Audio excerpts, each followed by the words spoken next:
Okay, we're gonna go ahead and get started. Heshje Ishtango. Good morning, how are you? My name is Renee Bork. I am a citizen of the Muskogee Nation from Oklahoma. And in Indian country where I come from, we always open and honor our homelands and honor our ancestors. And as you can see from the PowerPoint, there were numerous tribes that are homelands to the land that you're on right now, including the Muskogee Nation. Next slide, please. I do this to honor my grandmother and my great-grandparents and my great-grandparents and my great-grandparents before them. I am from the Fish family of the Wind clan. Next slide, please. I'm not going to read this to you. You can read it yourself. But what you may know as the Trail of Tears in our nation is known as the Death March, as we lost numerous ancestors, women, children, men, warriors, family members along the Death March from our homelands here to what is known as modern day Oklahoma, which was known as Oklahoma Indian Territory, where 40 tribes were forced removed from ancestral lands all over the country. This is referred to as the Deadly Journey or as the Death March, and over 15,000 citizens died on that trail. Next slide, please. Andrew Jackson, as many of you may refer to the Louisiana Purchase, that is when the Indian Removal Act was signed by President Jackson, and that is when the tribal nations from across the country began to be relocated to Oklahoma so that white settlers could farm and grow cotton and tobacco on our homelands. Next slide, please. The yellow is the Muskogee Nation Reservation. And as you can see, each treaty, we have 10 treaties with the federal government, and each treaty has reduced land across time. And today, the last treaty, I believe, was in 1866. That yellow spot down there in the center right, that is my reservation today. So we have lost millions and millions of acres across time. Next slide, please. So another thing that we do traditionally in Indian country is we always open in a good way so that we can not only honor our ancestors that came before us, but we want to honor everybody that is here today, and we want to honor everybody that has gone on, and we want to honor everybody that comes along, our youth in the future. So we're going to, Sandra Bursey is a member of the Turtle Mountain Banded Chippewa tribe in North Dakota. She is so dedicated to serving victims and just helping anybody in the field. I know there are people in this audience that know her. She is so much more than all the titles that we could give her, but she is a friend, a grandmother, an auntie, a sister. She's just a lovely soul, and she means the world to me. And she is going to open us in a good way today with a prayer and a smudge. Are you ready, Sandy?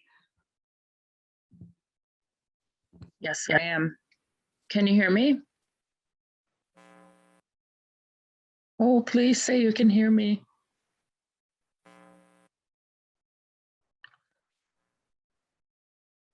Can you hear me? I can't. You can or can't? Oh, can. All right. I have to put my glasses on to see my computer. But we don't pray with our glasses on because Creator wants to look right, and all the spirits want to look right into our beautiful eyes. So I'm going to light a smudge. I'll explain a little bit. This is an abalone shell, and we pick those out of the ocean. I just noticed they have sparklies on, and we don't wear sparklies either when we're praying. The spirits are like, what's that? And not paying attention to our prayers. No. Anyway, so this is an abalone shell, and it has the like the major hitters that we call medicine in North Dakota. It has sage, sweetgrass, cedar, and tobacco. And each of those elements has their own job, like tobacco that carries our message up to the Creator. Sweetgrass calls in all good things. The sage and the cedar are, one's a cleanser, and then the sage is a cleanser, cedar's the protector.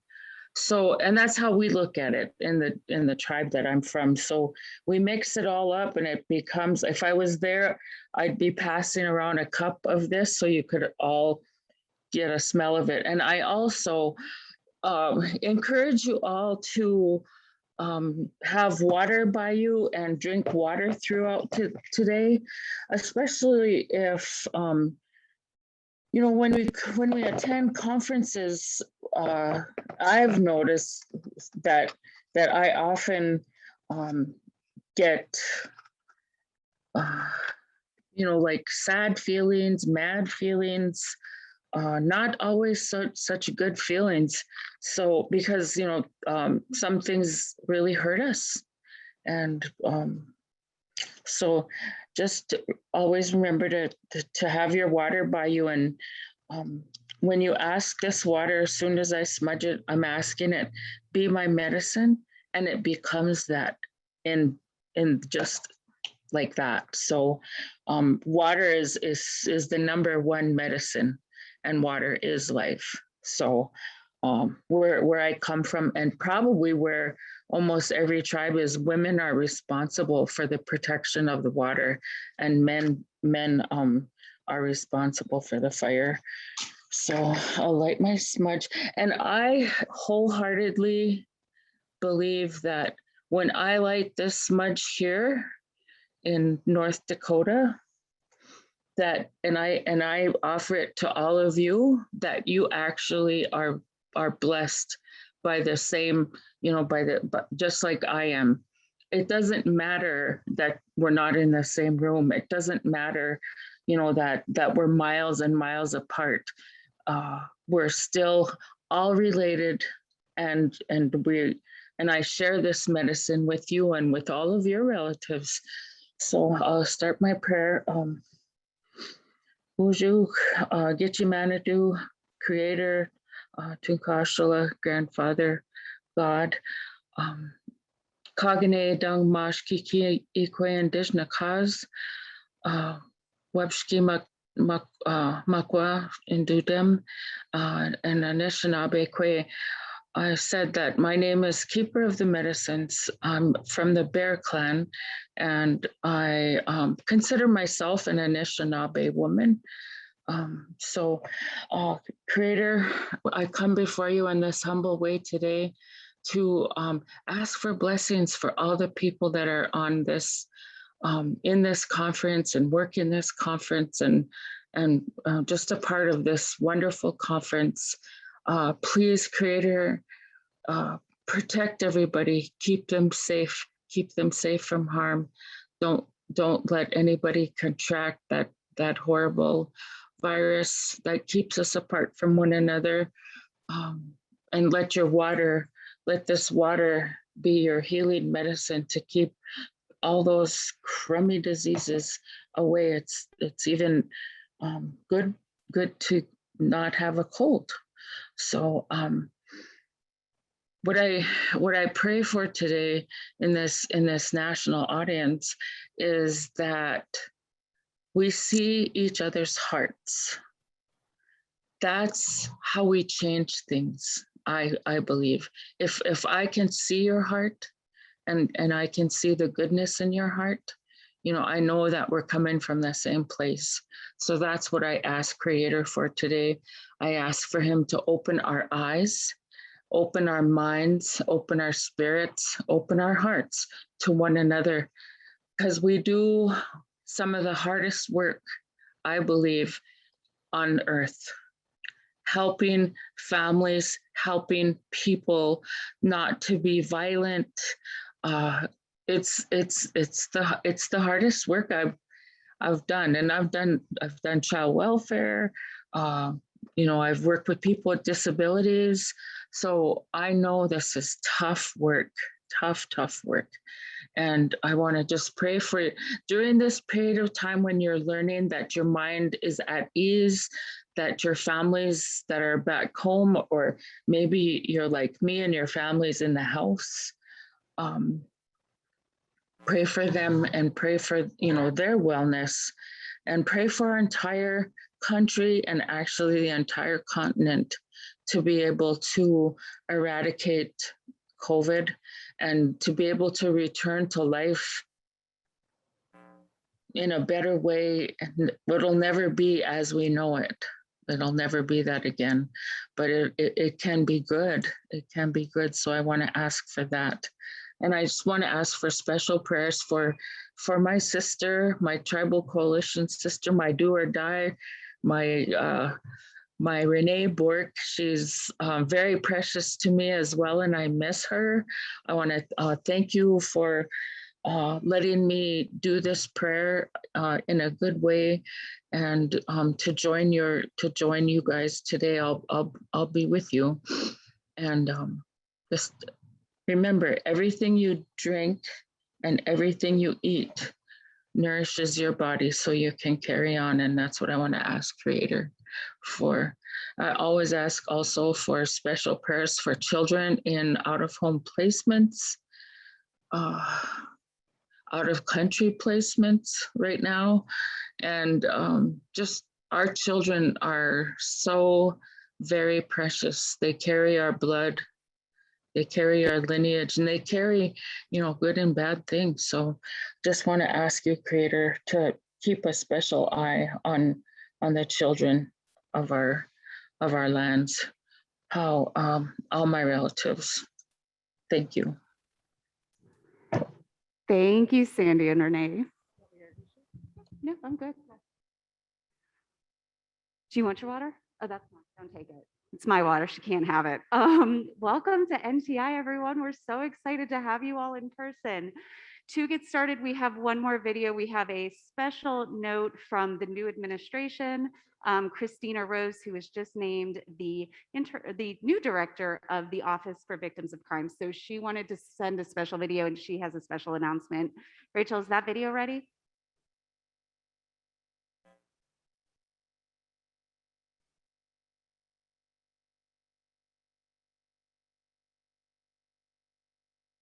Good morning, and thank you for inviting me to speak at the NCVC National Training Institute.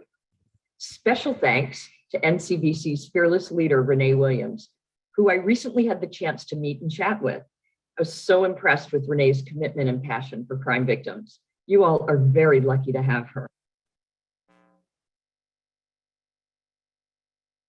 Good morning, and thank you for inviting me to speak at the NCVC National Training Institute. Special thanks to NCVC's fearless leader, Renee Williams, who I recently had the chance to meet and chat with. I was so impressed with Renee's commitment and passion for crime victims. You all are very lucky to have her. I have been working with NCVC for many years and in many different capacities, and I have been to my share of NCVC annual trainings. So it's wonderful to be connected once again, especially in my new role. I also want to give a shout out to the wonderful staff at OVC, especially those who work closely with NCVC, Jasmine Diodario-Fobian and Yvette Estrada. I'm very sorry that I can't be with you in person today, because being in the field and with the folks who do the work is where the energy is, and it's where the networking leads to innovation. But I am grateful that technology still allows us to connect, and I'm honored to share some space with you today. As some of you know, I was appointed to be the director of the Office for Victims of Crime by President Biden in July. And while I'm new to the director role, I'm not new to OVC. I previously served as OVC's deputy director, and I've spent the majority of my career working on issues related to crime victimization and violence against women. I've been extremely fortunate to have had some amazing jobs that have allowed me to support crime victims and survivors, not just as at an administrative post, but in working with them hand in hand. In 2013, I joined the U.S. Attorney's Office in Washington, D.C., where I was embedded in the Victim Witness Assistance Unit for nearly a year. And that job allowed me to experience firsthand the many challenges that victim service professionals, law enforcement, and prosecutors face. For example, the fact that there are so many crime victims and not nearly enough advocates to serve every single one of them. I learned about the heavy burden that is placed on victims to navigate our complex criminal justice system. I saw the pain and the anguish of family members who just didn't know how to help their loved one heal. And then, of course, there's the lack of resources to modernize victim response and create innovative data collection systems. And I could go on and on. Working one-on-one with survivors and victim service professionals, I saw how important it is for crime victims and survivors to be treated with compassion and respect. I learned that meeting victims where they are, while understanding that their experiences are unique and that justice means something different to each one of them, is critical to helping them find their justice. If you've heard me speak recently, you'll know that one of my highest priorities as OVC director is identifying creative and innovative ways of expanding access to victim services and increasing service options available to crime victims so that they and their families can choose the services and support systems that best meet their needs. And so it is with great excitement that I get to announce the theme for the 2022 National Crime Victims' Rights Week. And you're hearing it here first. The theme is rights, access, equity for all victims. During NCBRW and throughout the year, we want to underscore the importance of helping crime survivors find their justice by enforcing victims' rights, expanding access to services, and ensuring equity and inclusion for all. And not only are they values upheld by OVC, the department, and this administration, but they are so clearly reinforced by the work that all of you do. And I'm so grateful for that. More information about NCBRW 2022 will be released over the next couple of months. So be sure to visit our website regularly or sign up to receive news from OVC. Next, I want to highlight some exciting new grant programs we're funding this year. But I'd be remiss if I didn't first congratulate NCVC on their new OVC awards that are going to support their important work with the Tribal Mapping Resource Tool and Victim Connect. Congratulations, NCVC, and thank you for the vital services that you provide to all victims of crime. The first new program that OVC will be funding this year will support the implementation of projects to serve and support victims of hate crime in communities around the country.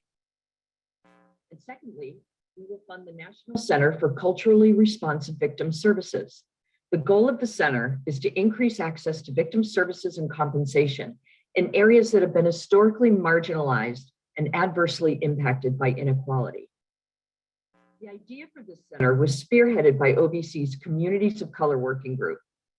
Working together with valuable input from grantees in the communities they serve, these dedicated and energetic OVC staffers decided that this resource was sorely needed and they brought it to life.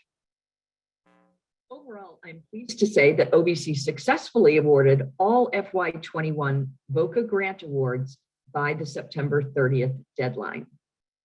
It was a challenge at times, I can tell you, given some of the hiccups in transitioning to our new grant management system, but we got there. And now we're working toward awarding our human trafficking grants, and those should be out soon. Thank you so much for bearing with us during this transition. I know it hasn't been easy, and I really, really appreciate your patience. I'll also mention that if you or anyone you know continues to have issues with our grants management system, I encourage you to join virtual Q&A sessions with the Just Grants team. They're held every Monday and Tuesday, and you can get real-time TA and support on how to use Just Grants. You can find more information about this on our website. In addition to overseeing numerous grant programs, OVC also serves the field by developing publications and products on emerging victim issues, promising practices, and skill-building tools. I'm pleased to say that OVC has recently released a brand new resource to help the most vulnerable among us, the children. Our child victims and witnesses support materials were created to support children and youth, as well as their caregivers and allied professionals during their involvement with the justice system. And these materials are beautifully illustrated and they're specifically designed to appeal to 3 different age groups: age 2 to 6, 7 to 12, and 13 to 18. And they address topics like criminal investigation, criminal court, child welfare intervention, and dependency court. And you can visit our website at obc.gov to learn more. These and other resources only get developed because victim services professionals like all of you listen to survivors in our nation's communities and help us to understand the nation's most pressing needs. I want you to know that at OVC, we're listening too. We're listening to our grantees, to survivors, and to those of you who practice in this field every day. And to that end, I plan to embark on a listening tour in 2022 to visit with grantees and others who work with and support victims of crime. These sessions will inform our program planning at OVC and ensure that our funding efforts are focused on what really matters in victim services. And finally, I want to discuss a topic that I suspect has been the fixture of conversation for many of you, and that is the implementation of the new legislation, the VOCA fix. As you know, President Biden signed the VOCA fix legislation on July 22nd in a historic effort to stabilize the Crime Victims Fund. I had the pleasure of attending the signing in the East Room of the White House in just my 2nd week on the job, which I can tell you was not a bad way to start. One of the most impactful provisions of the Act requires monetary penalties from federal deferred prosecution and non-prosecution agreements to go into the fund. And this is what will help keep the fund solvent so OVC can continue supporting the services to crime victims that you all help us provide. The department notified all U.S. attorneys of the requirements of this provision, and they asked that they be ready to take whatever necessary actions for implementation. This was a huge step, and we're so grateful to the U.S. attorneys for their commitment in helping us implement this law. And we had to quickly begin working to implement other provisions, which we learned would go into effect as soon as the bill was signed. So we recalculated formula allocations for our formula grants. We developed a procedure for requesting no-cost extensions for those grants that were from fiscal year 2018. And we submitted a request to the Attorney General to ask him to delegate authority to OJP to grant those no-cost extensions. We were granted that authority, and we have since approved all no-cost extension requests. So we hope that this provision and the subsequent work that we did to approve all of those requests may help to calm some of the concern and financial challenges that we've been hearing about in the field.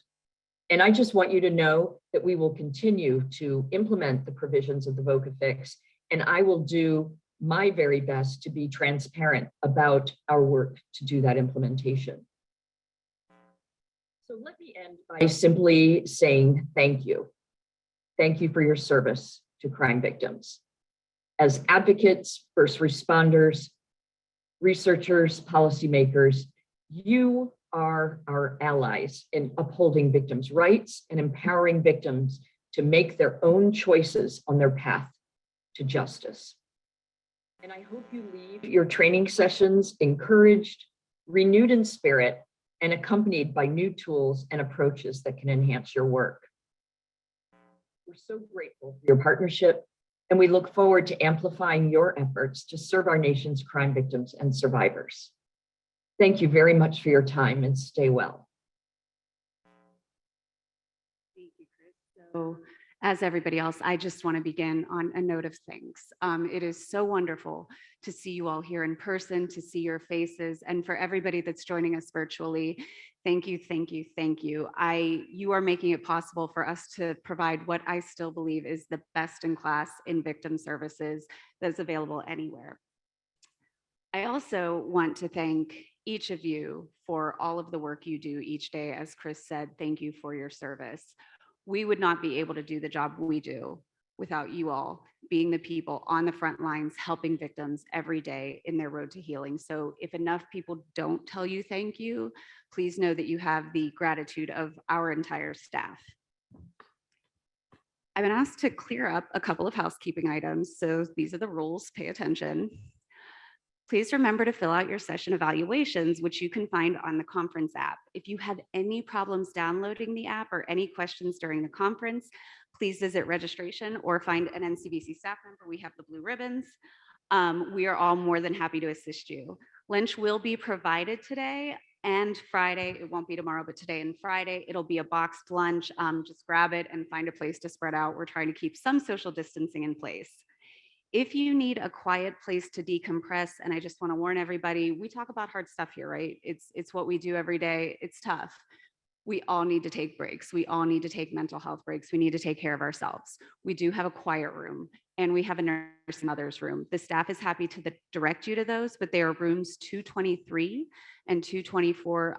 My understanding is you have to kind of go over the river and through the woods to find them. So find an NCBC staff member and we will be more than happy to point them out to you.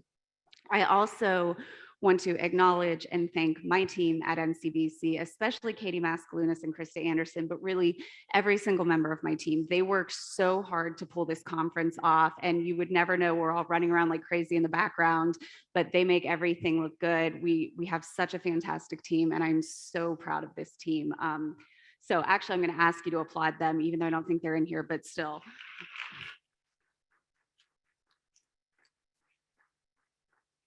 This year is NCVC's 35th anniversary. And, you know, we were founded 35 years ago by a family who was so devastated by the murder of their mother and so upset with how they saw victims being treated in the courtroom that they wanted to address firsthand those inequities and the fundamental unfairness that victims face when they're shuffled through the court system. And I always use that word shuffled, and I point out that I use it because I use it very intentionally. I think you all know that is oftentimes how many victims feel when they're in the justice system. They feel shuffled. They feel left behind. They feel like their voices don't matter. This family wanted to make change happen, and that's how they began NCVC. I'm so proud of the work we have done.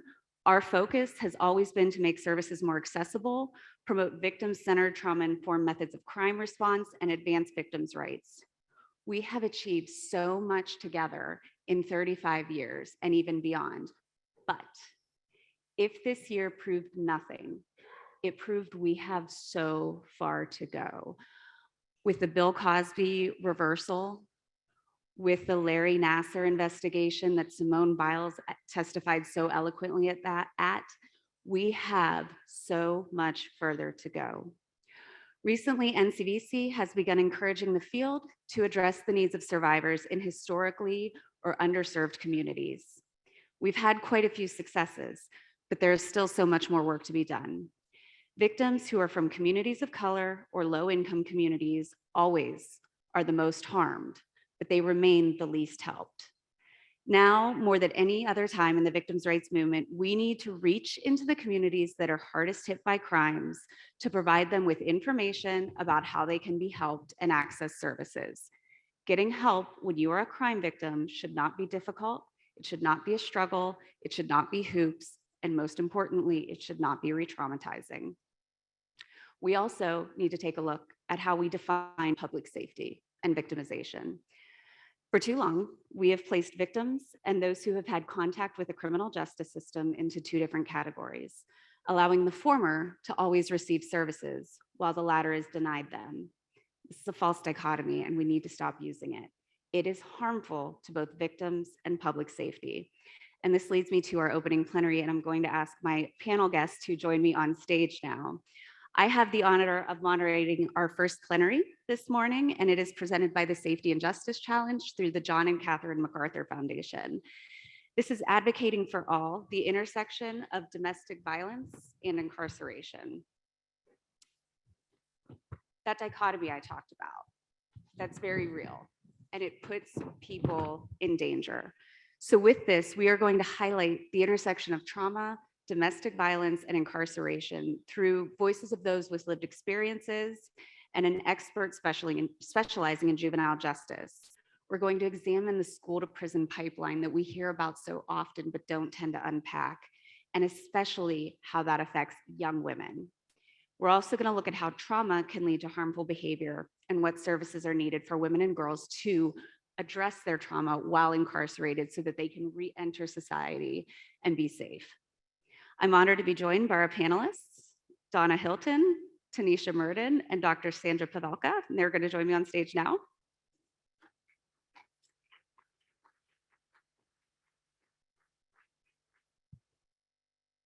And I told them before I introduced them, I hate the canned kind of internet introductions where you pull something off a webpage and you read exactly what everybody said.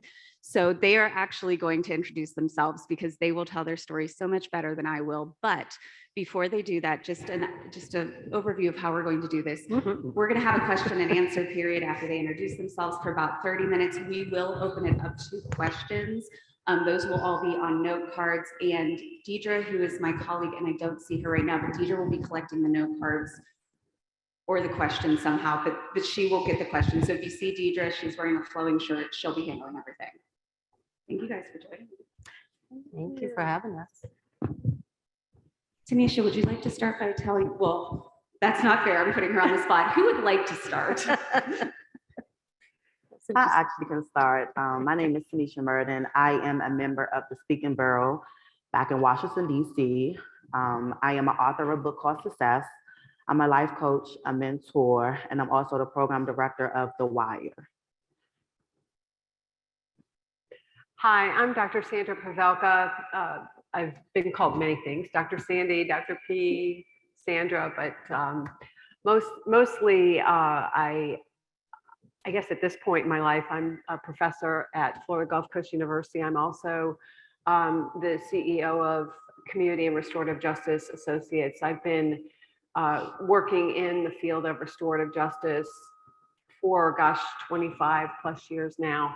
And it's my passion. It's what I do, not only, personally, professionally, but it's something that I really try to exhibit in my, like I said, in my personal life. So I'm very excited to be here today. Thank you for including me. Yeah. Good morning. My name is Donna Hilton. I am the founder and CEO of A Little Piece of Light. I'm also the author of the same book titled the same name, A Little Piece of Light. I'm an activist and advocate for those who have been impacted by abuse, trauma, incarceration. Thank you.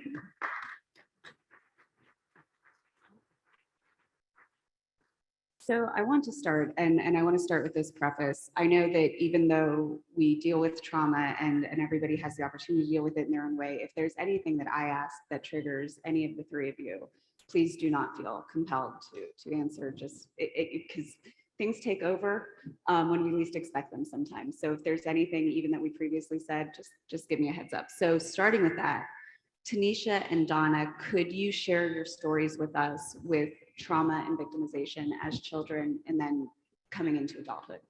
Good. Yeah. Well, there were trauma, and I speak on that because it is a word that has always been used.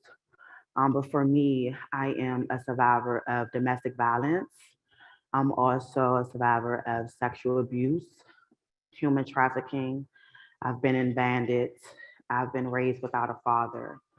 And through all those trials and tribulations that I have been through, it led me into being in various situations like group homes, transitional housing, residential, psychiatric institutions, and even in a juvenile detention center. And through it all, I still have not worked on none of my issues, been in those facilities, which caused me to still go back and seek for validation in the streets, in relationships, even with family and friends. And through it all, it caused me to get myself caught up in the adult criminal justice system. But what I will say is, while I was incarcerated, that's when I started loving the woman that I was becoming. I started unpacking all those things that was causing me to deal with those issues, that was causing me to be in unhealthy relationships, that was causing me to be depressed, that was causing me to suffer with PTSD. And what I realized is about 50% of the women that was incarcerated dealt with exactly the same thing that I have dealt with. And that has been unaddressed trauma. And like I said, while I was in there, I started unpacking those things. And when I realized and I found out that I was hurting, hurting, I was in pain. I didn't feel loved, not even from my family, not even from the ones that say they want to help, not even with myself. So I was like, you know what, let me take a step back and let me just start my healing process. So that's when I started my healing process. And I kept asking myself, who are you? What is your purpose? What are you all called to do? And I realized I got a story, I have a voice. And all these women in here have been through exactly the same thing. I just need to start with myself. And when I start with myself, that's when everything else started to unfold. And when I start identifying and addressing those issues, that's why I was able to help other women that was incarcerated. And while I was incarcerated, I really mentored and coached all those women that has dealt with abuse, that has dealt with abandonment, that has been sexually abused, that has dealt with drug addiction, that has been motherless, that has been fatherless. So that's where my work really began. And I told myself while I was in there, when I come out of this place, I'm going to hit the ground running. And that's exactly what I did, because I am the voice. I am my sister's keeper. And that's just like we all have to just hold our sister's hand, lift each other up, and know that our stories are the same. Our pain is the same. We just have to really, really just care and trust and be open and be honest and even be vulnerable in ourselves to be able to help those. So thank you, Tanisha, for that. So I think Tanisha and I, right, unfortunately, share so much of the same journey, right? And those women that are not here with us today share the same thing. So I was trafficked to this country from the island of Jamaica at the age of 7.5. I was brought here by a couple that was not able to have their own children, that used to go to the island. They're from the island as well, and scout around for little children to bring up to this country. I unfortunately was one that they got. By the time I was 9.5, the man that I was now told to call dad started taking me to a closet every day and started raping me, sexually molesting me. And that happened up until the time I ran away with an older man that lived in the building that I lived in at the age of 14. A little context, I was a smart kid. I was in gifted classes. I had obtained a prestigious scholarship to one of the most prestigious high schools in the country, but that never happened. What happened was I ran away with an older man who I thought finally an adult listened and heard and say, I needed help, because I went to school and the school counselor, I was 12 years old, didn't do anything, called my mother, who happened to be one of New York State's directors for mental health. And so understood the language and understood that walk that a child wouldn't understand. And so I became a liar. I became everything that was bad. And so as a result, I just started turning inward and just not speaking up anymore. This older man took me away. I thought he was going to help me. He became my worst nightmare. He abused me severely. I have a child who's a product of rape. I was 15 years old. He was 24, 25. And I was trying to figure it out, but I was a child, right? A child with a child and no adult, any positive role models in my life, anywhere. Predators no prey. I think all of us in this room understand predators no prey. And you can have that right on your forehead, that you're prey, especially if you're a child. And one of the things that we spoke about, people don't listen to children. We don't believe children when they say they're hurting. And we don't believe children when we know that they are not speaking, right? Oftentimes when we see a child not responding, not being a child, not happy, not out there playing with other children and being in the same spaces, something's wrong, right? But we really don't pay attention to those things. So as a result, I was pushed into the streets. I never learned this country. I never I was never able to familiarize myself with a lot of things. I wasn't allowed to go outside and play with other children. I was locked in an apartment. If I wasn't in school, I was in an apartment being abused by my dad. And so, you know, I made a series of bad choices, right? Or choices that I had, right? We talk about bad and good. Sometimes people don't understand the choices that people have, right? They're either the fire or the frying pan, and neither one is good. And so, and as a child, you can't navigate that. You can't understand and figure things out because you're not developed enough. And so that was me. As smart as I was in school, was as socially inept as I was with people and just, you know, socializing others. So I got caught up into a situation which I take full responsibility for, that led to the death of a human being. But my involvement was, I was just trying to make some money so I could figure out how to take care of my child. I was a teenager trying to take care of my child, which I couldn't even understand being a mother because no one even taught me how to be that, right?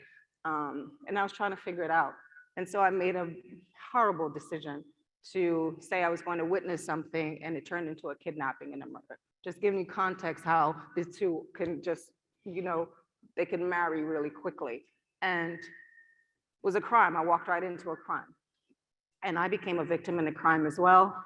But the victim whose life was taken, Mr. V, and I call his name, Mr. Vigliarolo, you know, I couldn't understand how it gotten there. How did I get into being in such a situation? And I just couldn't understand it. And to what you were saying, Renee, about the courts, when I went through, I've never had any involvement with the law. I've never had that. Well, one time, that's read my book, you'll find that one out. But when I was going through the judicial process, what I recognized afterwards, and I think Tanisha, we nodded our head at the same time, is that the system does not care about the victim or those so-called victimizers. They do not. It does not. And so that's why I said I would do this work, because there are so many victims and there's so many ways to victimize, and then we can't negate those that are in prison. To Tanisha's point, well over half of the women that I met, that I knew in my 27 years of doing time in New York State's maximum security prison, were impacted by some form of abuse, violence, and trauma of that.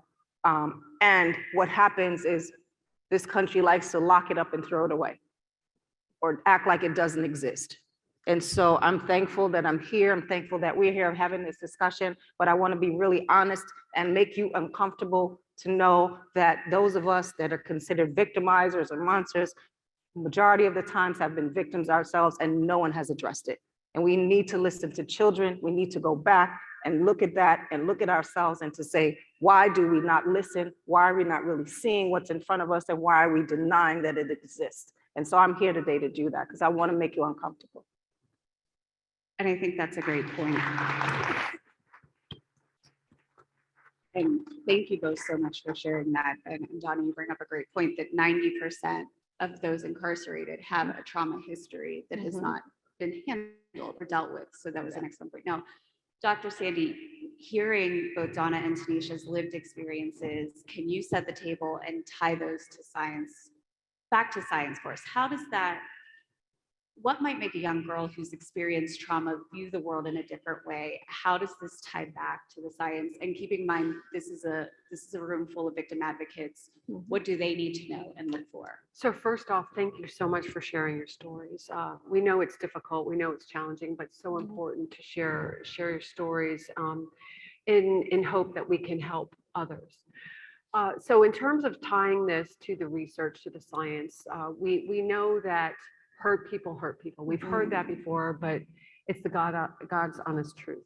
We also know that there's been a good amount of research done on adverse childhood experiences where we have victimization, domestic violence, behavioral health issues, substance abuse issues, sexual abuse that have been happening with children for years, sometimes generations. And we see that in the victimization process where these children are then becoming adults. Well, they're acting out as children. They may end up in the juvenile justice system. They become adults and they act out in a very serious way and end up in the criminal justice system. So they may have been having trouble in school. They may have been in the juvenile justice system, and this continues. And it's going to continue. We know it's going to continue until we do something about it. Until we are proactive in helping these young, primarily women in your cases, right? Yes. And we have to get to the root of this. Now, I've been advocating for restorative justice for over 25 years because it's about healing. It's not just about the offender, obviously, and oftentimes the offender is the victim. And we have to get to the root of this. We have to heal. We have to develop these relationships. We have to listen, more importantly, right? Yes. Because we're not listening to one another anymore. If one thing that's come out of COVID, I think that's a positive, is that we have started listening more to people, right? So I have been very proactive with a group in Florida. We actually have a program here in Macon County, Georgia. There are 22 sites in Florida. It's called Pace Center for Girls. Anyone from Florida, you may have heard of Pace Center. It's a gender responsive program that deals with girls who have been traumatized, have been victimized. They may have been justice involved. Many of them have struggled academically. They don't have the social services that they need. And PACE works with them. It's a very gender responsive program, celebrating now. I think it's a 30th year now this year. And but it's something that's developed, and it's something that has been on its way to being perfected, but the performance outcomes show that it is successful. And that's what we have to look at. We have to look at programs like that to help these young girls and, many cases, boys as well. So that's a lot to take in, but we have to know that victims often are generationally victimized. It's not just one generation, it's generation after generation, and we have to get to the root of that problem, and we have to respond to it, because if not, we're going to have more problems, more trouble than we know what to do with. And I'd like to ask all three of you, I don't know how you want to take this or divvy it up, but what do you want people in this field to know about identifying primarily? So we throw around this word school to prison pipeline a lot. A lot of that has to begin with identification. So first of all, if somebody could explain to the room what the school to prison pipeline is, explain how it affects girls in a different way than young men, but then also how do we start by identifying these children and then also providing them services? It's a loaded question. I can talk a little bit about that. And we'll then, take it from the person.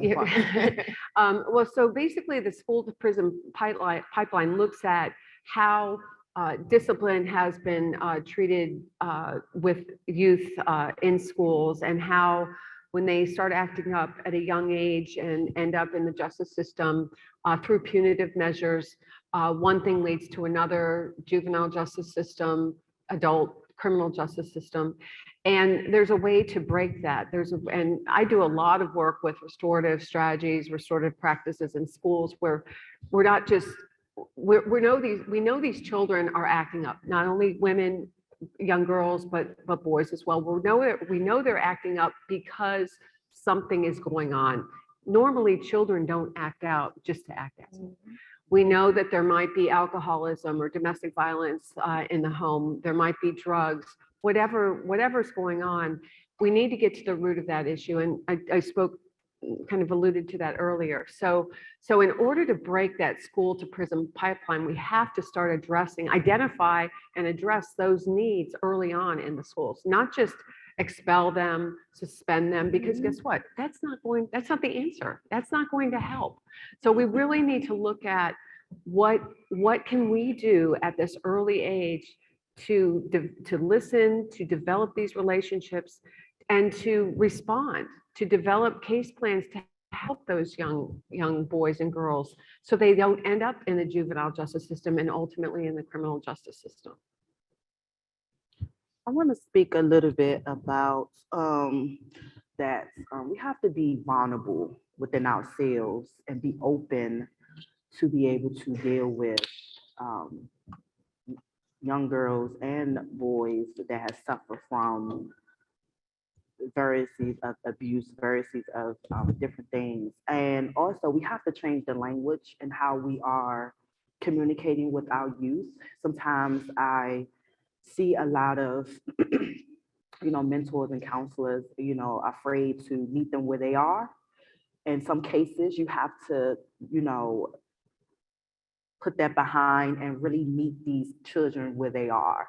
And what I mean by where they are is go in those communities that need that's the need right now. I know back in Washington, DC, we have, we go by different wards, and a lot of people are afraid to go in those spaces because they don't know what to look for. They don't know how the outcome is going to be. They don't know if they're going to be accepted. And if you're in this field, you got to put that behind you and say, look, I can't worry about how nobody else feel. I just have to come out here and hit the ground running and do the work. And also, we have to really love on our youth. I know for me, if I had it very early on, then maybe I probably would have came out a little different. Instead of coming at me with, hey, how you feeling? Or why is this happening? Or, what are you going through? Maybe getting to know them, open the conversation up. Well, what's your favorite color? What do you like to do? What's your favorite food? We have to have open and really be connected with them on a different level.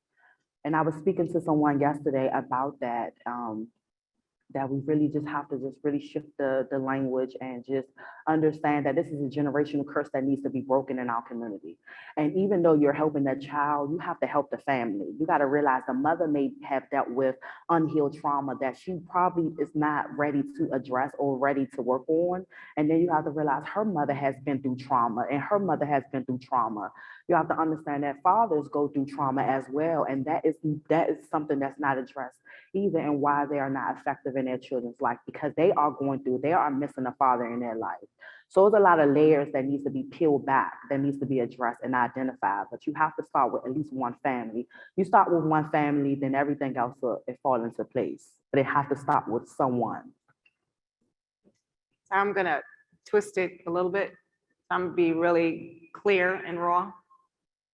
We do not have this conversation in white neighborhoods about school to prison pipeline. We only have it in Black and brown neighborhoods. We're talking about it right now because we have two Black women on this panel that happen to be incarcerated, right? And had issues at school. But we do not have this conversation. We do not have this conversation in affluent white communities. So the school to prison pipeline, that walk that looks like for a young Black child, oftentimes to Dr. Sandy's point, Sandy, that child is probably going through, some issues at home. A child due to poverty, right, is hungry. Children go to school, come to school, go to school to eat, oftentimes in communities that are underserved. And so that's an issue. There's a lot of mental health for a lot of reasons, but there's a lot of other stuff that we don't talk about, right? And so for me, I would have been caught up into that really quickly if I didn't run away, because when I was going to school in those gifted classes, I started not going into the classroom because I was so severely abused at home and no one was listening. But then what did a teacher do when I had gotten a scholarship? He was supposed to be tutoring me in math and make sure that when I got to this high school, I could be at the level of everyone else, even though I was one of the smartest in the district. He raped me, a math teacher.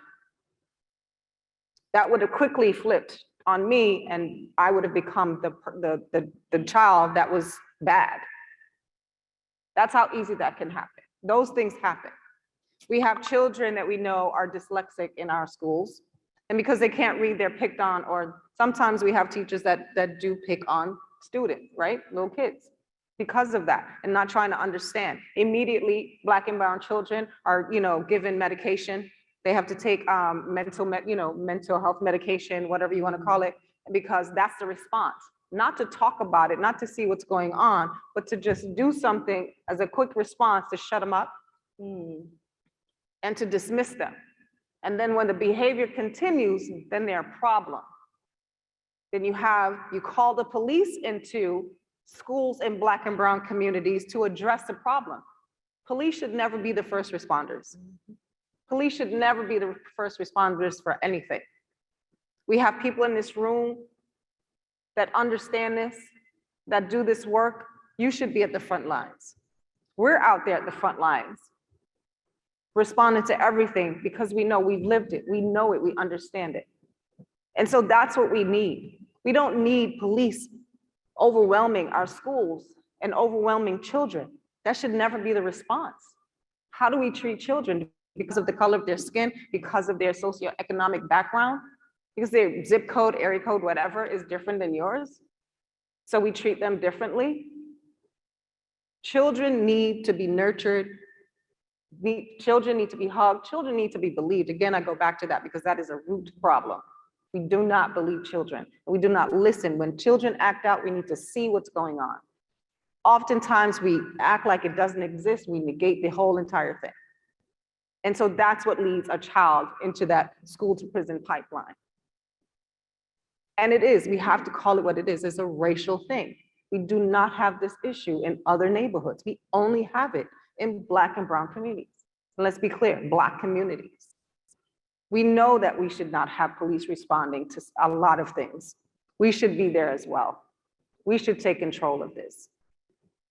We have to really start listening and watching and understanding children better than we do because it starts there. We talk about root causes. That's the root right there. Oftentimes it just doesn't develop. Things don't happen when a person becomes an adult. You have to go backwards. I want to say something else really quick, and I thank you for even sharing that. A lot of students, a lot of children that go through it, but I have mentored many kids, and the conversations that I had with them was I have to be an adult before I'm a child. Right. A lot of these children have to play adult roles. A lot of these children feel like that's their responsibility because even mama have to go out and work 2 or 3 jobs just to provide for the household. Or they have to babysit their children because they don't have enough money to pay for babysitter. Not just that, but you have to go through so much just to get your child involved in anything that needs to be taking place. Oh, you need to go to this person. It's always a referral. Here, go there. And these are conversations that I have often with my kids. I had to sometimes come out my pocket and say, what you need? I have to pay for sometimes Lyft and Uber for them to get back and forth to school. Sometimes I have to use what they call food stamps. I have to find and go provide food for some of my kids because they don't have. Clothes is dirty. I have to give them laundry detergent and bleach. So we got to get real raw with this. These kids are really struggling. And what they see on the street, that's who they want to become. What they see in the media, that's what they want to become. We have to shift the narrative of the story. We have to change some things. What they see, some of them really admire. A lot of, people that's doing the work. Some of the celebrities, they say, oh, I want to be just like that. Mothers, oh, I want to be just like my mom. But what is my mom doing? Let's be honest. I'm not speaking just on the kids, but I'm speaking for myself too. I had to watch my brother when I was a very young age. I had to cook and clean, couldn't go outside. So I suffered with depression at a very young age. Suffered with PTSD, and I struggle with that to this day. So we have to continuously be raw, be open, just be vulnerable. And know that we just really have to just love our kids because they want the help, they want to change. They don't know how to seek or ask for help because they always getting shot down. Oh, I can't do this today. Oh, you have to call me tomorrow at this time and hour. We need to look for survivors and train them and educate them so they can do the work just like you guys. Yeah. I'm here, hello. Do it together. So I think that brings up some tremendous points. A lot of times when we're talking about victim services and what services we can provide, we forget that often it's the practical. It is the laundry detergent. It is the ride to the doctor. It Yeah. is the money for food on the table.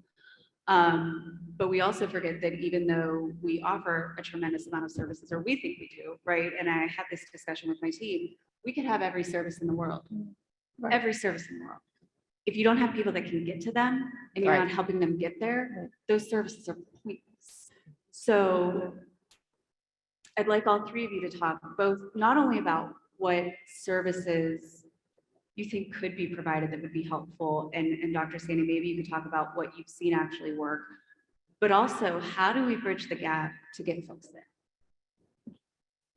I think holding a safe space for them to be able to express their feelings and be vulnerable. It needs to be a lot of mentors out there. It needs to bridge the gap. How do we bridge the gap, and what does that look like?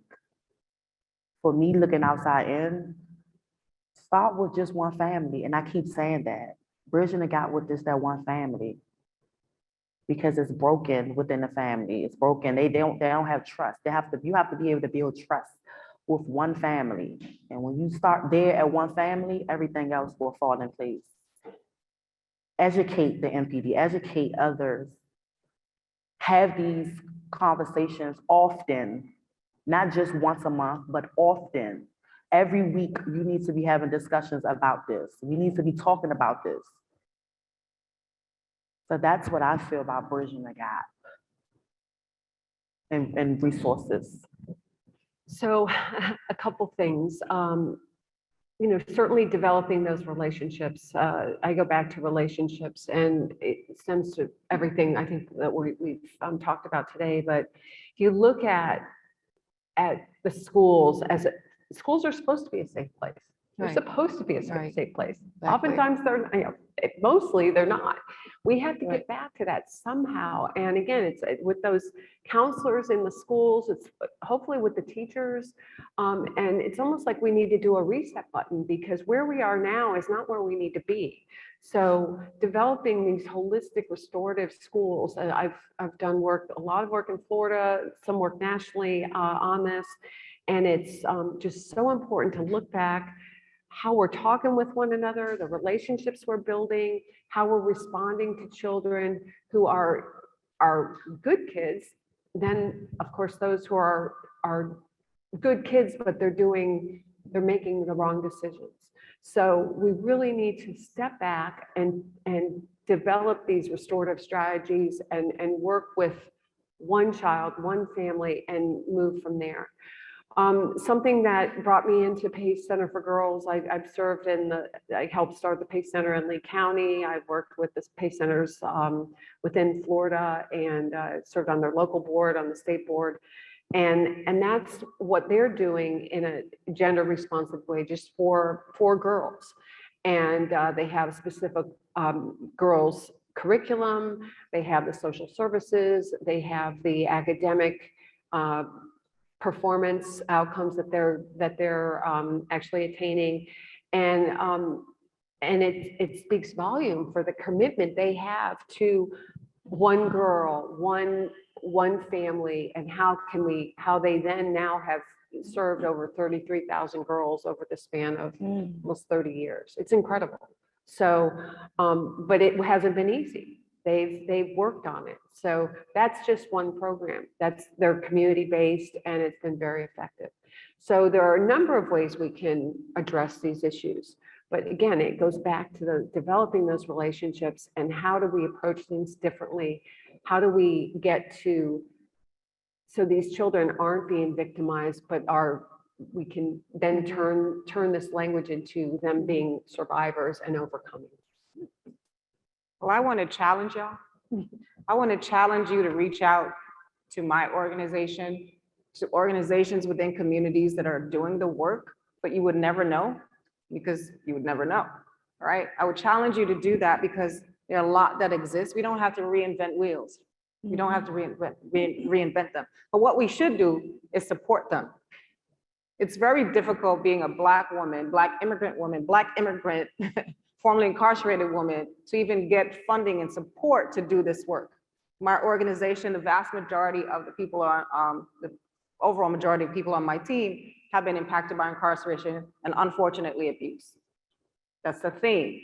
But we're out there doing the work. We're in the communities, reaching out to these young women, young people, trans women, young trans women, LGBTQ individuals, because those are the most marginalized and most impacted communities, right? Of people. And we have to be clear and honest with that. And so we're out there because we've lived it. We have this walk and we can talk that talk and we make them feel comfortable because they can identify. They recognize like, oh, you're just like me. And then we give them something to look forward to. We give them some kind of hope. We have come into a place where we're now hopeless. A lot of people are hopeless, and we exacerbate that by the way we treat people, how we deny them things, how we don't invest in these communities. We don't give back to them, right? Those are the things that we do in my organization. We fight for legislation. We were successful in New York. I helped draft the Domestic Violence Survivors Justice Act, DVSJA, along with my mother, sister Mary Nerney, and others. And so we got that passed after 10 plus years. When I came out, we started basically lobbying for it, and it was passed. But that takes a lot of work, right? And that's to give people a second chance who are incarcerated because they had significant amount of abuse in their lives. So what happens, we have to start looking before that, right? We have to start looking in our communities and what's going on. Look outside of your box, your shell. Look outside of your own communities. Your communities, the vast majority of you in here are doing well. Doing well. But there are those that are not. Why? Why are some neighborhoods without light, without asphalt, without good community centers or community center at all? Why do the parks so desolate? Why do they look the way they look? Why? There should be no community in this country that is so neglected. It looks like we're in Serbia. Let's be very, or Croatia. Let's be very clear. We have communities in this country that look like we are in a third world country. And I hate that term because I'm considered that person because of what's a third world, but it's true. Why do we have that? So we have to speak up, step outside of our box and look at ourselves. Why are we even doing this work? Why are we even doing this work if we're not gonna place people first? We're not gonna be centered in what's going on and what's wrong. We have to be really honest with ourselves and look at ourselves. Why are we doing it? Are we doing it because it's a prestige, it's the money, it's whatever, it's something to do? Or are we really doing it for people? We have to put humanity back into the work. We have to look at each other and recognize the humanity in each other. I don't care what a person has done or might have been accused of, or look, their religion, all those things, at the end of the day, doesn't matter because we all have the same end. We all have the same end. So we're all walking this walk together. So I challenge you to step outside of your box, your boxes. Thank you. Just a housekeeping item very quickly. We are going to do question and answers if we're moving into it in 3 minutes. My colleagues, Deidre and Renee, will be wandering around. Everybody should have paper and pens at their table. If you have questions, please write them down and hold up your hand. And they'll be around to get them. I do want to talk about while you were incarcerated, did you finally receive services to deal with your trauma? What better services could you have received, and what services would you like to see? Because going back to that 90% number, what services would have helped? I'm gonna take this one first. 27 years, I have to take this one first. So what's interesting is that we think that when we send people to prison or into the system, that it's gonna solve everything. Absolutely not. We need the services before, right? I needed that school counselor to listen to me, believe me. I needed the mother who was a mental health, director of mental health in New York State to listen to me and give me, I thought the answer to my problems was getting a key to my bedroom. As a child, you don't know what the answers are. You don't know, you're trying to figure it out. You think a key is gonna keep the monster out. Prison and the incarceration system, the prison industrial complex does not respond to this. We keep throwing people into prisons because they have mental health issues, because they have substance abuse issues, because they have all these issues, and we feel like that's going to respond to it. It's not. It's absolutely not. So we can do two things at one time. If we can walk, if we can talk and chew gum, we can do this. We can do this work, right? At the same time, we can take care of all these things. But what, unfortunately, when I went into prison in 1985, there was nothing. So I and a group of women created the programs to address what we knew, what our problems and our issues were. Because we did not want to do time and just do time as you see proverbial shows that on TV and movies, and you walk in the yard and you're not doing anything. It's not productive. A lot of people in prison are the most brilliant people I've ever met in my life. And they know how to do things. They want to do things, but they're never given the opportunity. So what did we do? We created those programs that exist somewhat today to address the issues that brought us to prison and address the issues that were never spoken about or anyone wanted to help us with while we were out as children or young people. And so what we need to do is to look at the system itself, and before even people get into the system, again, we can do two things. These communities and the people that we know need the help, how can we help them better, right? And again, I have to emphasize that police are not should not be the first responders to things. Where do we step up at and we become part of the first response? We need to do more of that. And then when people do commit horrible crimes.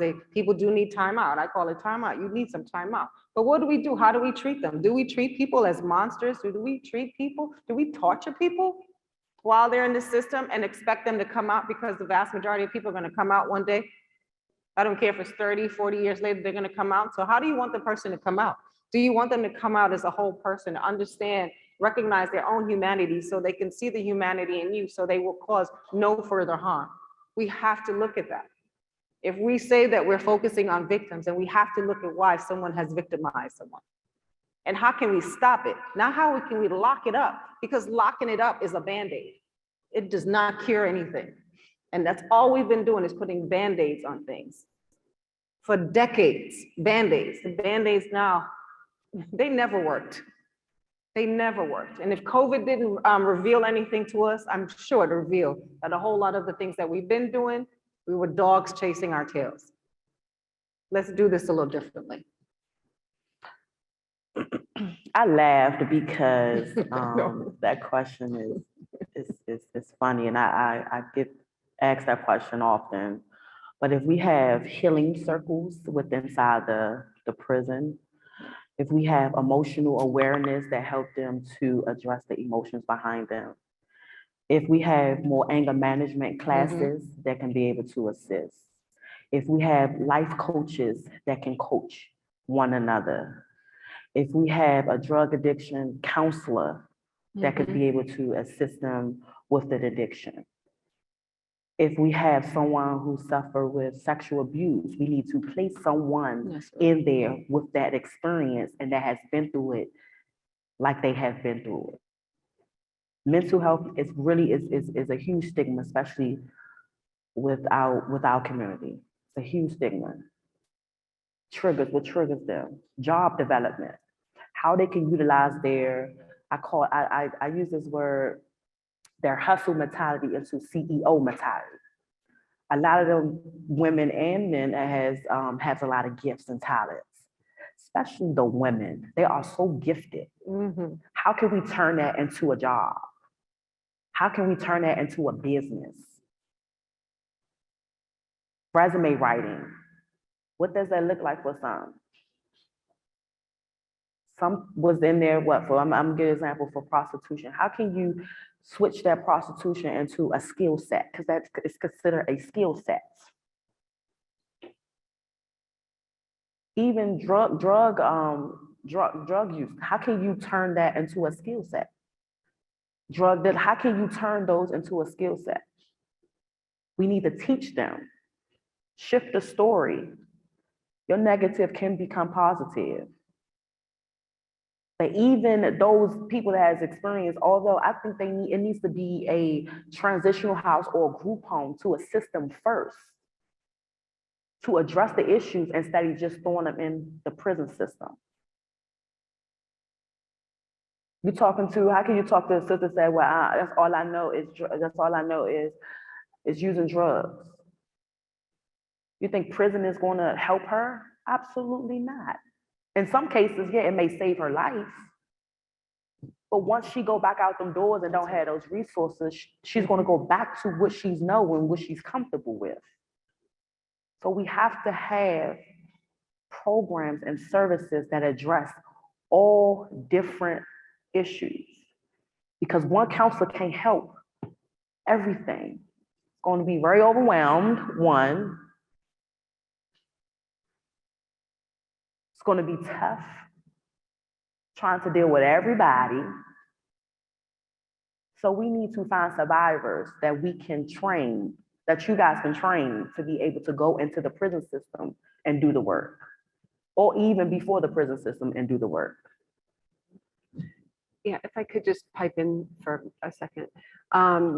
Absolutely. I think to what you were speaking to, Donna, prevention intervention is so critical.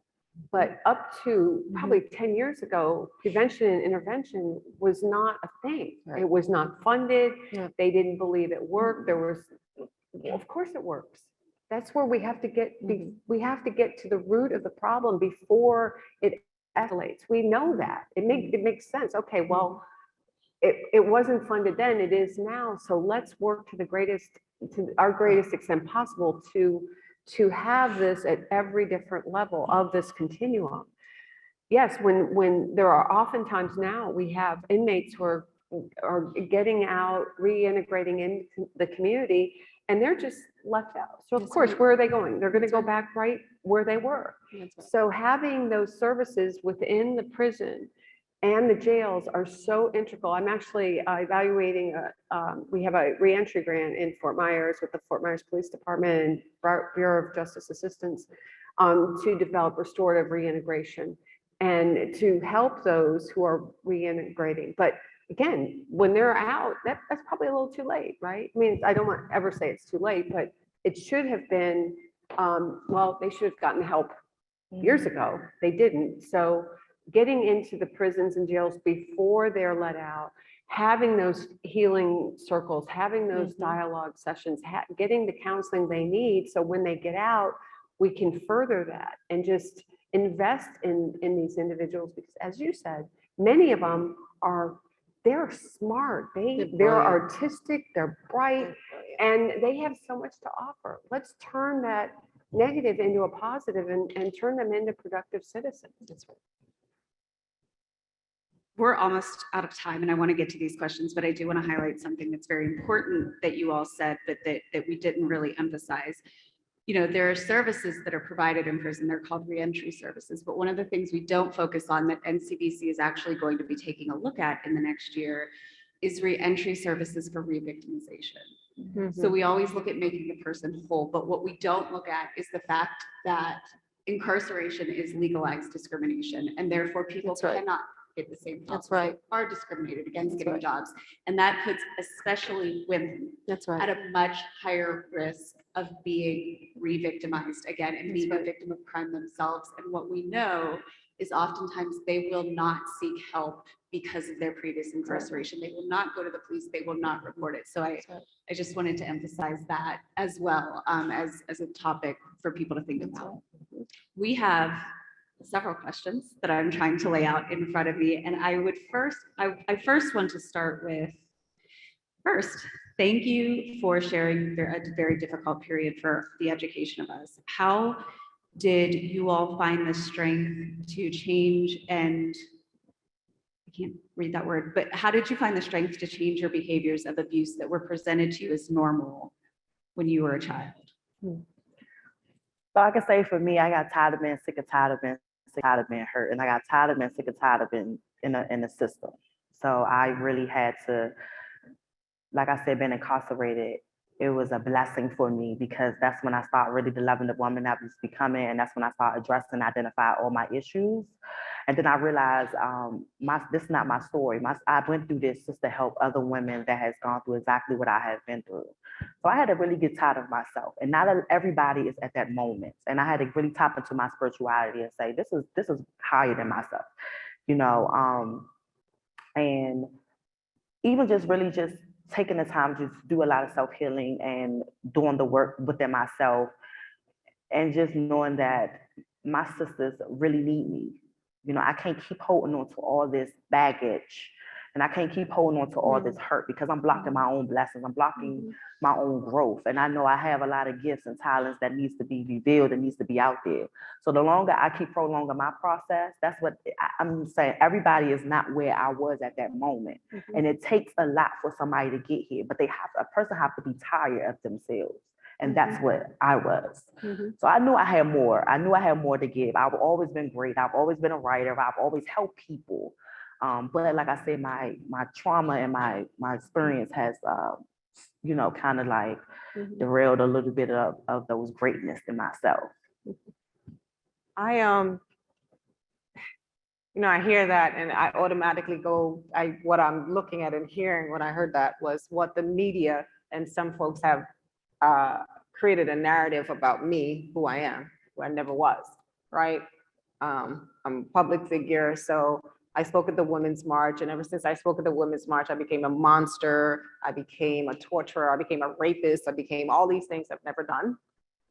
So it's a little difficult for me to like own that, because it's not mine, it's not my truth. Everything that had happened to me by the time I was 19, 20. I went into the system by that time. So I was still, at the system standards, I was still an adolescent. So I didn't have all of that, right? I was a victim. And even though I made a wrong decision, a poor choice of saying I was going to witness something, I walked right into a crime, which I became a victim of as well. And so that's the part I struggle with, like how I even got to that point. So I had to own that. What I recognized during the healing, creating those healing programs inside prison, one of the things I started recognizing was that I started owning everything any adult or any person around me ever did to me like it was mine. And that's oftentimes what we do. We own what others do to us and it becomes ours. And that's a false narrative. It's a false thing. It's just absolutely a lie. And so I had to work through that. I had to forgive myself. I had to go inside myself, look in that mirror and face myself and say, who are you? And I was still an adolescent, but I knew that's not who I was. How did I even get caught up into something where a human being's life was taken? It's never who I was. So I will never own that. That is not my truth. Absolutely at all. I wouldn't be doing this work if that was my truth.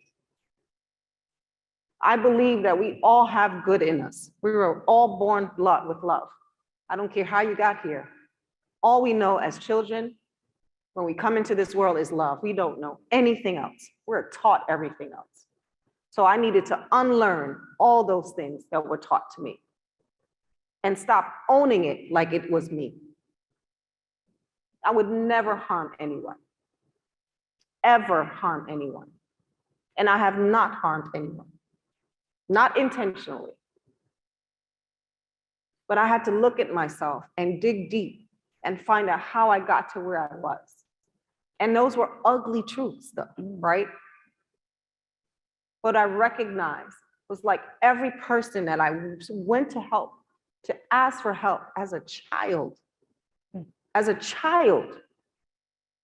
failed me. So I made a decision that I would not fail anyone else. I would do my best to not fail anyone, especially a child.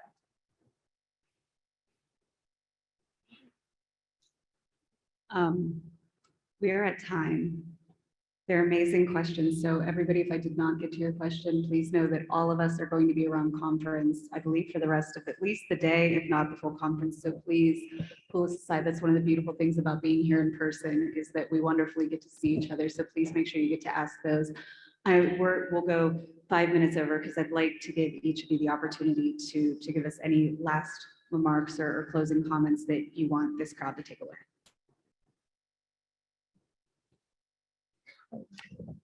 I just want to thank everyone for being here and thank you for the very important work that you do. When I alluded to restorative justice earlier, first and foremost, restorative justice is victim-centric. We have to first and foremost look at healing the victim to the greatest extent possible, whatever that is.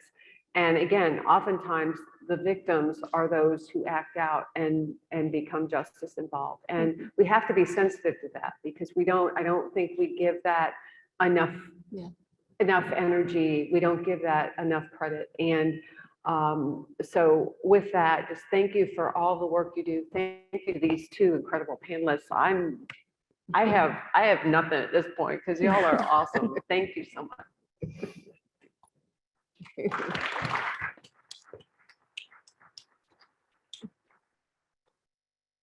So I want to say, I want you to really look yourself in the mirror and ask yourself, who are you? And why are you in this work? What is your purpose? What is your assignment? And what is your gifts? Be vulnerable, be open, and be okay with just being okay. It's overwhelmed, yes. Take a step back. Self-care. And understand that if you're not comfortable with it, don't do it.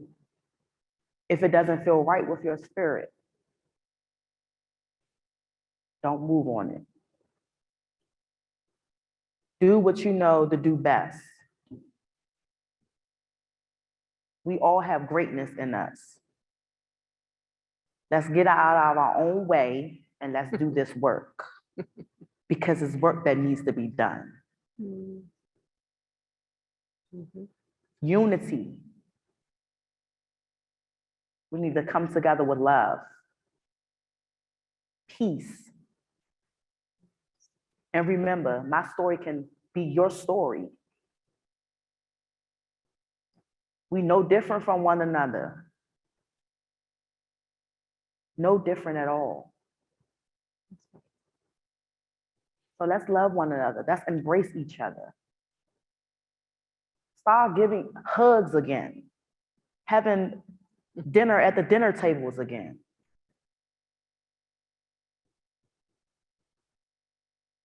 Call someone and tell them I love them. And I'm saying this is because this was really missing in our community. How can families want change? How can you expect change from families when we're not doing it ourselves? How can they trust the ones that's doing the work if we're not doing it ourselves? They see everything, and sometimes we think they don't see, but they see everything that we do as workers.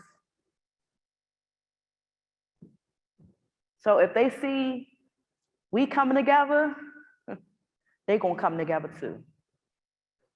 But it got to start with self first. So again, look yourself in the mirror and ask yourself, who are you?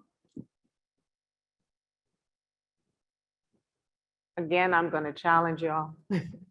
I'm going to challenge you to come meet me, know me, meet me where I'm at. Let's start meeting people where they're at.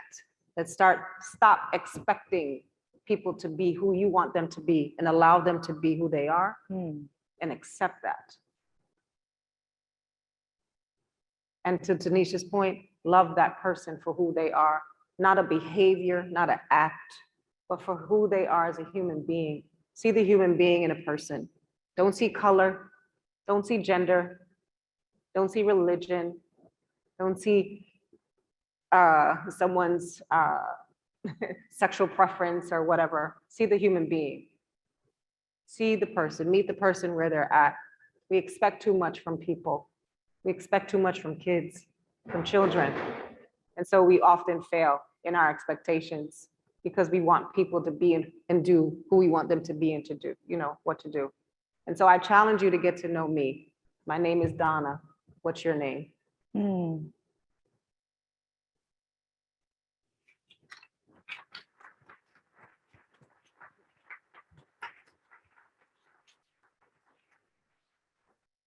Thank you, ladies, so much. I was just asked by one of my team members, and we will do this. I have this stack of questions. If you have more, please let us know. Again, get to know these three amazing women, please. But if you have more questions, give them to our staff. We will put them in a Word document, ask everybody to provide the answers, and then we'll distribute it to participants. That is all. Thank you all Thank again. Please enjoy NTI, Thank you. everyone. You have sessions coming up. Oh, and I am getting yelled at and pointed at because I've been texted and yelled at for the last hour. If you did not, we only have 3 people checked in for continuing education credits today. If you'd like credit, you need to check in and sign up. Please, Mariana's holding up a sign. She's waving. For each session, she's not going to be happy that I said this because I know I said it wrong. But for each session, please go see her. Thanks, everyone.